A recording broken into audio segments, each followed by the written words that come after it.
everybody, it's Jameson, and this was not going to be a video. This was just a commission project for somebody, and I thought, well, heck, why not go ahead and turn it into a video? So I thought I would just show you what I was working on. This is, you can't get these anymore, but this is a bezel that I found quite a few of, and I've got a quantity left, and somebody asked if I could set a piece of glass in here that was custom made.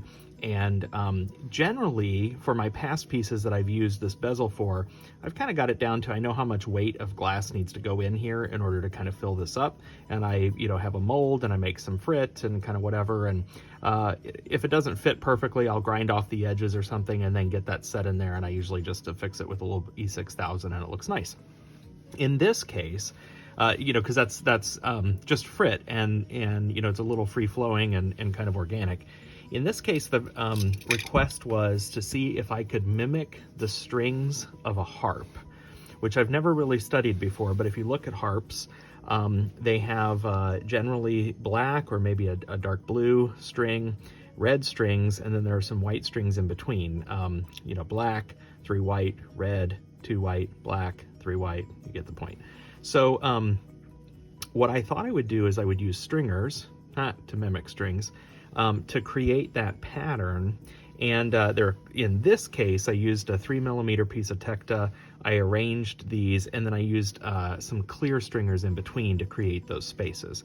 My concern, however, was that the bezel, I may not get enough of this pattern in here, depending on kind of how I cut it and such. So I also then took some bullseye accordion glass and I laid the stringers in between those sheets of accordion, or those ripples in the accordion glass, which makes it real simple to just kind of lay them in there. In this case, I arranged the stringers and then I put a little hairspray on each end to kind of tack them in place so they wouldn't move on me. I didn't even have to do that with this. I just used the accordion glass, and this one is irid as well. So I took it to a tack fuse last night, 1400, held it for 10 minutes, and got a nice good fuse on that. Now I have a little lens cutter, circle cutter thing that I could use, but I also had some cheap diamond drill boring bit things that I got, Babin, that I got from Amazon. I'll post the link if they even sell them anymore. I bought these a while back. And so I thought I could just try to drill those out. So that's exactly what I've done here. I drilled the first one out. It came out quite nice. I mean, there's where the drill pushed through, the glass did break off just a little bit. So I'll have to take this to the grinder. But what I did to figure out the dimensions that I needed was I have this digital caliper that measured the inside diameter of my piece of jewelry here, which is 27mm. I found that the 30mm bit was the inside diameters of it, 27 0.1, 0.2, kind of depending on where you are. So my thinking was, now this is basically 3mm with some stringer on it.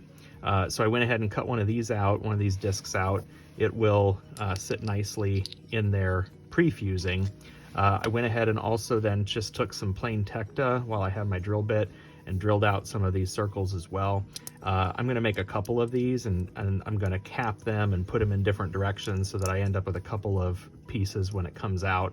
Now these might end up firing just a little, spreading out just a little bit, be a little bigger than this, but I can do what I've done with my past pieces, just take it to the grinder then and clean off the edges a little bit and get a nice snug fit in there.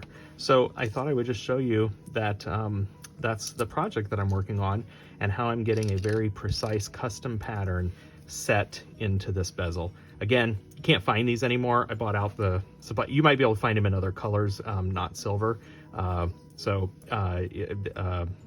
Lisa Pavelka is the name of the brand. Just search Google or something and you'll find it. But I bought her out of the silver ones. So if you want any silver, you're gonna have to find them on, I don't know, eBay or something like that. So the key in drilling is I've got some water here and I've got a sponge, and then my piece of glass is just resting on that. And when I push down on the sponge, then I'm getting water that's kind of covering this whole thing. You got to keep this cool as you're drilling here so that it does not shatter on you. You want to keep that glass cold and wet because you're going to generate a lot of heat. And then I basically am letting the weight of the drill do the work for me. So I am going slow. What you'll see, and I'll film this here in a little bit, you kind of have to start at an angle. So I rest this on here, start at an angle, and then carefully rock up. And then basically I'm just holding on to this and letting the drill, the weight of the drill do the work. It'll take a good, minute or two, 90 seconds, somewhere in between there, to get all the way through and punch through and give me a nice circle cut out. And then sometimes it does get stuck in here, but there's a little hole on the side. You can stick a, paintbrush or something in there, or tweezers, and kind of pop it out the bottom. So I'll go ahead and film myself cutting one of these, and then I'm gonna fire these in the kiln with their caps. Probably full fuse, about 1450 in my kiln. And then, like I said, I'll clean them up and get it set into the bezel.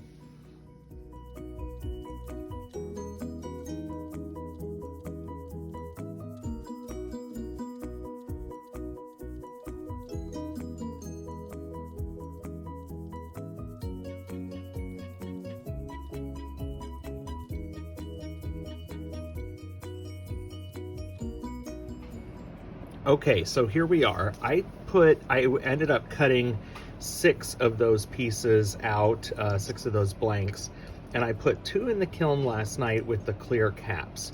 One of them, I put the stringer side down on my shelf.